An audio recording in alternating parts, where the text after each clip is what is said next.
आज हमारे पास थी एक छोटी सी मेकअप आर्टिस्ट जो कि कर रही थी वानी का मेकअप। जय श्री बाला जी सभी को। आज का मेरा डे स्टार्ट हुआ 4 ग्लास वाटर के साथ, क्योंकि बहुत दिन हो गए थे मैंने पानी ढंग से नहीं पिया था, और ना ही अभी मैं कोई वाटर ले रही हूँ, ना दालचीनी ना जीरा वाटर, क्योंकि आजकल हम कहीं पर भी घूमने चले जाते हैं और लेट उठते हैं, लेट सोते हैं, मतलब सारा दिन गप्पे ही चलते रहते हैं। तो आज नाश्ते में थे गोभी के पराठे, क्योंकि सिस्टर्स ने देखा था मेरे ब्लॉग में गोभी के पराठे बनते हुए, तो रात से ही डिसाइड हो गया था कि सुबह गोभी के पराठे खाएंगे और मजे से बैठेंगे, गप्पे मारेंगे। क्यों, पर गप्पे मारने का तो टाइम नहीं था, घर में काम बहुत ही हो जाता है। और यहाँ दीवा कर रही थी अपना कुछ जरूरी काम। चिमनी को मैंने 2 दिन अंदर से डीप क्लीन करने के बाद जाली फाइनली लगा दी थी, और चिमनी काफी मेरी चमक रही थी, क्योंकि बच्चों ने बोला हुआ था मासी आज पास्ता बना दो, तो पास्ता का सामान भी मैंने मेड से कटवा दिया था और यहाँ पास्ता उबालने के लिए रख दिया था, जिसको हम लोग मैक्रोनी भी कहते हैं। हम होम स्टाइल ही बनाते हैं। गाइज एक चीज मुझे और आप लोगों से पूछनी थी, मेरे मेड बोलने पे आप लोगों को इतना दुख होता है? मीन्स मेरे फॉलोअर में 5% ही ऐसे लोग होते होंगे जिनको मेरे बोलने से बहुत ज्यादा प्रॉब्लम होती है। मेड भी इंसान है, आप उसको मेड मत बोला करो। सबसे पहली बात तो मेड उसको बोला जाता है जो हमारा काम करती हो, वो मेड कैसे भी होती है। जैसे कि हम ब्राइड्स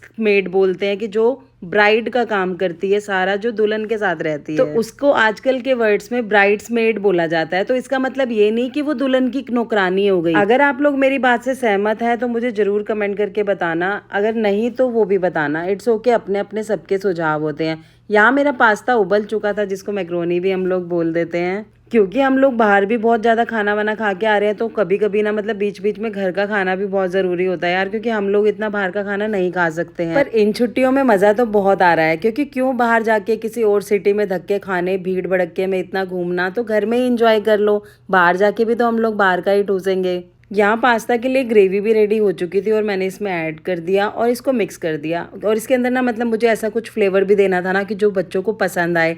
आपने मेरा यूट्यूब पे व्लॉग देखा ही होगा जो वानी ने पास्ता बनाया था, नहीं देखा तो आप लोग जाके देख सकते हैं। यहाँ मैंने इसमें सॉस ऐड करी थी और कुछ भी ऐड नहीं करा था। फिर किया सबके लिए सर्व, क्योंकि सब बेताबी से वेट कर रहे थे और वानी का हो रहा था ट्यूशन का टाइम, तो फटाफट से पहले वानी को दे दिया ताकि उसकी ट्यूशन 5 मिनट भी लेट ना हो, क्योंकि सर वेट कर रहे थे। पहले चारू को पढ़ाते हैं, फिर वानी को पढ़ाते हैं। बेशक स्कूल की छुट्टियां चल रही हैं, पर ट्यूशन की छुट्टी मैं बहुत कम कराती हूँ। यहाँ मैंने सबको सर्व करके दे दिया था, वानी को पहले ही, और फिर मैं लेके आई अपनी बहनों के लिए पास्ता, क्योंकि हमने पास्ता खाते खाते करना था थोड़ा सा एंटरटेनमेंट, क्योंकि यही टाइम था हमारे गप्पे मारने का। फिर हो गया था रात को टाइम खाना खाने का। यहाँ बना था थोड़ा सा घिया और शाही पनीर। घिया तो स्पेशल डिमांड पे बनता ही है, मेरी सिस्टर को बहुत पसंद आता है। खाना खा के हम फिर बैठ गए एक रूम में अपनी सारी मस्ती करने के लिए। आज वानी को बड़ा मजा आ रहा था दीवा से ब्रश फेरवाने में, और हम लाए थे कल मुरथल से बादाम, तो हमने सबने मिलके खाए और यहीं पर कर रहे थे गप्पे शप्पे। तो हमारी छुट्टियां तो बीत रही हैं ऐसे। गाइस आप लोगों की कैसे बीत रही हैं छुट्टियां, कमेंट करके बताना। मिलेंगे नेक्स्ट में।